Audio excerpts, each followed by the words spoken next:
We put on a lot of miles in some remote country where it was us and the land and the wildlife. But the turkeys, man, it was Tough. a tough road Bad, to hoe. yeah. Leopold upped us on that one because he was able to shoot not one but two. Yep. In our defense, he was shooting a 30-30 rifle, and we're limited to the shotgun. In the fall, yeah. And it was a fall hunt. Fall yeah, hunt. he ambushed him at a spring. But a similarity with Leopold, I've hunted a lot of different species. And in this country, when you get turkeys to come in, a lot of times it's this back and forth. You're calling, the turkey's gobbling. And by the time you finally are on the verge of getting a shot, there's been like all this buildup, this flirtation. And then finally when that bird shows up, he's coming, the redhead. And he's strutting his way in, gobbling. And it's, you know, you're looking at a bird that might weigh 15 pounds. And it electrifies my senses.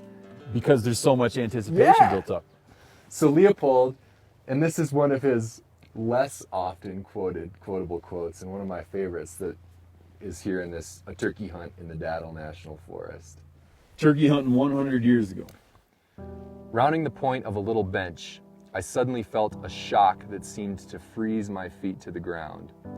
I'm sure I felt that turkey in my knees quite as soon as I saw him. There he was, right over the point of a bench, a big, hump-backed gobbler, clipping the seeds off a stalk of wild oats. I knew there must be more behind the point. My plan was to slip forward a few steps to a little oak tree and get a rest for the first shot, but I couldn't make my knees behave. I freely confess it, they were wobbling like a reed shaken in the wind.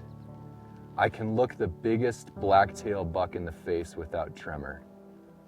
But turkey, never!